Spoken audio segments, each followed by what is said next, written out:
Hello and welcome. My name's Andy Crook, and I'm your host for tonight's training topic on the peak and end rule. Ever wondered how to make every garage visit a positive and memorable experience? Or wonder why some experiences are more memorable than others? The secret sauce isn't in the service, it's in the science. Let's dive into the peak and end rule, a powerful psychological principle that you can use in your business. You need to think small, think start, and watch your customer satisfaction soar. We're going to cover the peak and end rule in a number of different ways. We're going to look at understanding the peak and end rule. We'll give you a couple of examples of big companies you've probably heard of and how they implement it. And then we're going to have a look at how we can look at the peak and end rule within our garage businesses. And then I'm going to come up with a couple of low cost or even free suggestions, things that you can do within your business that don't take up too much resources, whether that be time, money, or effort. So we'll start understanding the peak and end rule. The peak end rule was first documented by the Nobel Prize-winning psychologist Daniel Kahneman. The principle reveals that people judge their experiences primarily based on two key moments: the most intense point, the peak, and the conclusion, the end. When a customer brings their vehicle to your garage, they're not just purchasing a service, they're embarking on an experience that will form a lasting memory. The peak end rule tells us this memory won't be an average of every moment spent at your garage. Instead, it will disproportionately be influenced by the most intense moment, the peak. That can be either positive or negative, and the final moments of the interaction with your business. Think of it as your customer's memory working like a highlight reel. They'll remember the highest or lowest point, the peak, and the last moments, the end. People don't remember every minute of their experience. Instead, they focus on the standout moment and the finale.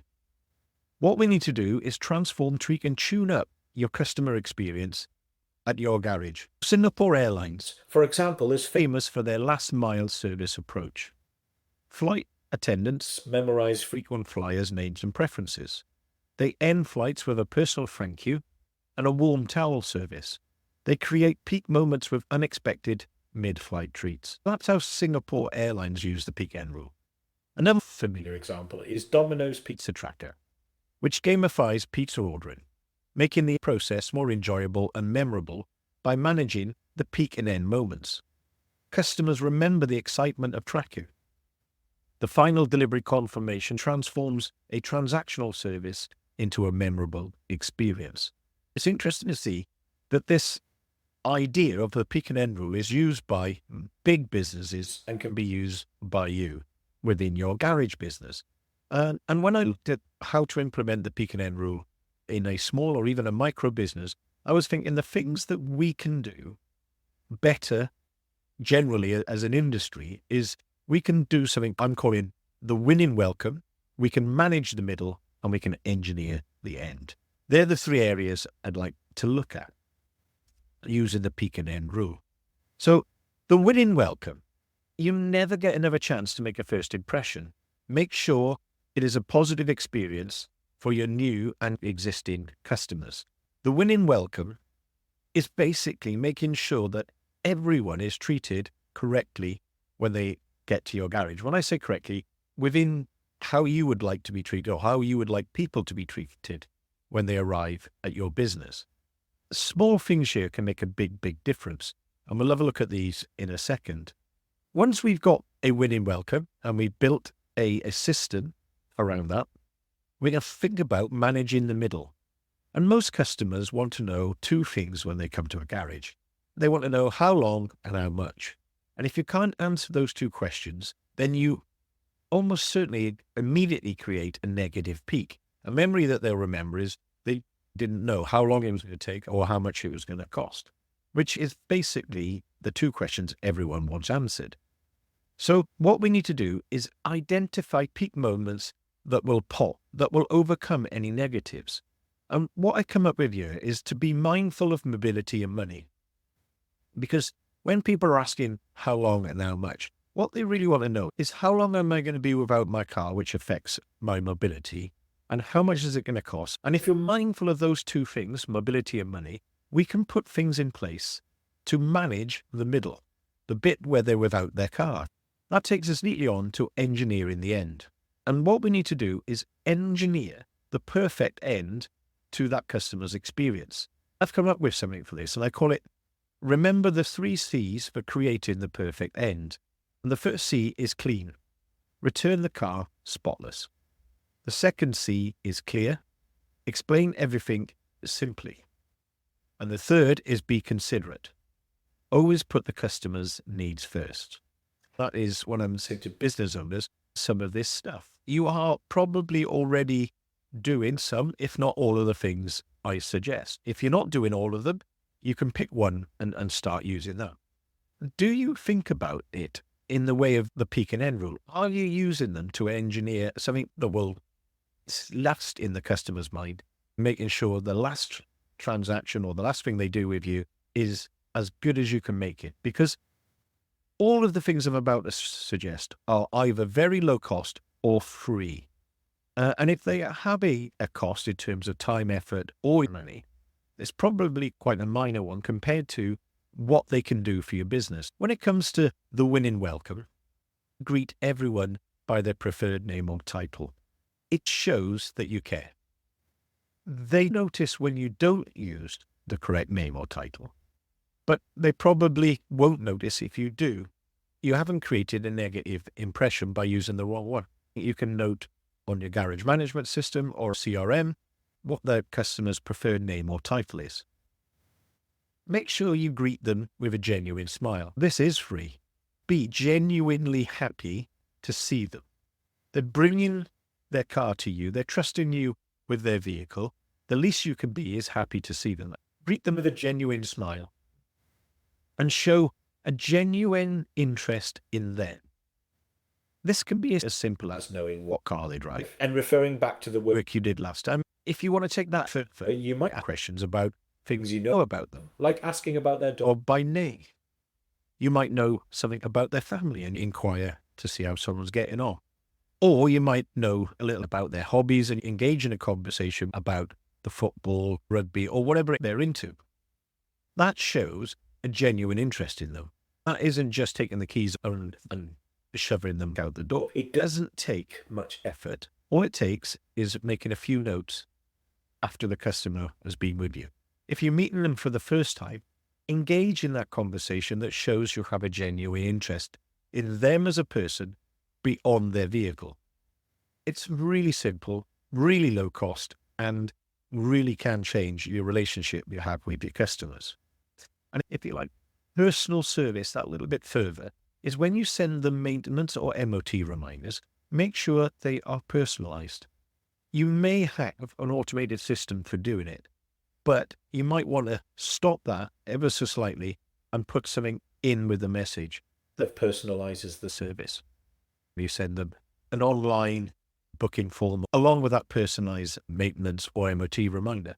It could be that you already have a slot for them. You might know they can make it to you on a Thursday. So you say, MOT's due. Yeah, we've got these next 3 Thursdays with slots in that we've reserved for you, Mr. Jones. It would go an absolute long way. In fact, it'd go miles for someone who knew you had taken that time to address their needs. So that's the winning welcome. It doesn't take much effort, certainly doesn't cost much, and is easy to implement. Now, it's an effort that it takes more than anything else, and it's not a lot of effort. So what about managing the middle then? Identifying those peak moments that are going to pop in the customer's memory and create that peak in the highlights reel about visiting your garage. So we've got a number of suggestions here, some of which you'd probably be doing, but we want to make sure that you understand why you're doing them if you already are. And that is something simple like show them the parts you replaced. Everyone loves a show and tell, and explain what was replaced and why in words that an 8-year-old would understand. Don't confuse them with jargon, and don't use really big words just for the sake of it. If you remember the 3 C's of engineering the end, which is clean, clear, and considerate, this comes under the clear. Make sure all your communication is clear. Now, if that person is a bit of a car fanatic, and in my business, we certainly get quite a few of those, you can use more technical language once you understand the level of understanding they have about that vehicle. But you want to start simply and then check with them. And if they start coming back with more technical stuff, you can then up the conversation. Make sure they understand what it is you've replaced and why. And showing them, we often ask them if they want to take their whatever it was away with them, or they want us to dispose of it for them, giving them that choice. It's a small thing, and lots of people do it. But do you know why you're doing it? It can be done at the end, but it actually forms a lasting memory. While the vehicle's with you, why don't you send them, and this is a bit like the Domino's pizza idea, progress pings via their phone.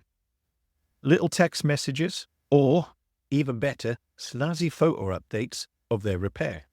You can add a bit of humor or a little bit of your personality, or you can simply keep it nice and professional with not just the video that shows them what was wrong, but an update.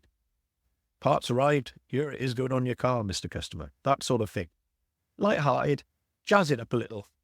It really will set you apart from everyone else and create that memory that'll pop with them. If they're waiting with the car, your waiting area doesn't need to look like a Costa coffee or anything flash like that, but it needs to be clean, comfortable. You need to probably have Wi-Fi in this day and age and some form of refreshments, if not for the customers to help themselves to, but at least offer to them. You'd be amazed how many garage waiting areas are not comfortable, are not clean, don't have Wi-Fi, and you're probably going to charge for what looks like a 1970s cup drink, the drinks out of a cup where you get a really bad hot chocolate, which has gone all hard in the middle. You can't even stir it, even if you took a pickaxe to it. So you want to avoid that, and you want to set up a comfortable, cleaned waiting area, get your Wi-Fi sorted out, make sure they know how to access it, and if they can't make their own refreshments, make sure you offer them, and make sure the cups are clean and the milk is fresh. Another thing you can offer, which will stand out as a memory, is a collect and drop service. Be mindful of mobility and money. By providing a collect and drop service, you might save them money on taxis and keep them mobile because they don't have to drop their car with you. They don't have to get the bus, whatever it is. That's something to consider. Priority service is for your A-type customers. That could be a loan car, which solves their mobility issue and saves them money on hiring a car. So remember, be mindful of mobility and money when you're managing the middle. People want to know how long it's going to take, how it's getting on, and how much it's going to cost. You can manage that very simply with some of those ideas. When it comes to engineering the end, remember the 3 C's for creating the perfect end: clear, clean, and considerate. These are all very simple to do and can change the end experience with your customer, creating a positive memory of their last interaction with you. One of them is, do you take them to their car after they've paid? Lots of people give them the key and say, oh, it's parked over there. How much better would it be if you walked them to their car and showed them where it is? And when they got to their car and they were about to get in it, and you showed them their nice, clean, shiny car, not only what you've done, but it's parked in a way that they can leave so they can just drive straight out. They don't have to play Tetris with all the other cars around them just to get out of your parking lot. How many of you ensure that? And that's so easy to do. It's just a change of attitude and about being considerate and putting the customer's needs first. It's not where you could park it. It's where they would want it to be parked when they leave. Always have an umbrella ready, even if you're not going to take them to the car, which I highly recommend you do. It's an opportunity to have a chat with them, find out a little bit more about them, put some genuine interest into them. But if you are going to do it, have an umbrella ready. Take them out, make sure they don't get wet when they walk to their car. Make sure there's an air freshener in their nicely clean car. If you want to take it a step further, it's actually quite low cost. If you vacuum the interior, put a logo pattern on their carpets. I know a company that only does this in the boot. So if they get a certain cars in, they fill their logo in the boot space. The customer doesn't see that immediately, but when they open their boot, that's what they see. And it wasn't there before. They know the garage put it there. That's a real neat touch. The foot mats on the drivers and passengers' sides, you can easily get the logo of the brand of the vehicle they drive on there. Easy to do. If you don't believe me, check it out on one of the social media platforms. There's loads of videos out there showing you how to do that. But this one, and it's probably the one that's going to have the most bang for your buck, just leave a handwritten thank you note on the seat. That costs nothing, yet would leave a lasting memory with the customer. So if that made you think about the peak and end rule and how you can use it in your business, remember what you're looking to do here is repair the vehicle, relate to the customer, and then retain them. By doing these three simple things, having a winning welcome, you manage the middle. When you manage in the middle, be mindful of mobility and money, and you engineer the end with the 3 C's for creating the perfect end: clean, clear, and considerate. The atomic action for this week is simply this: identify where you can improve your peaks and your ends, and then implement one thing at a time. Implement one new thing out of the 3 areas that we've just discussed, and we've gone through quite a few different options, and then continue to improve and look at your reviews and base it on customer feedback. What is it that your customers really appreciate when you go that little bit further for them by using the peak and end rule to make their visit with you more memorable experience than others? Thanks for listening. I'll catch you next week. Thanks very much.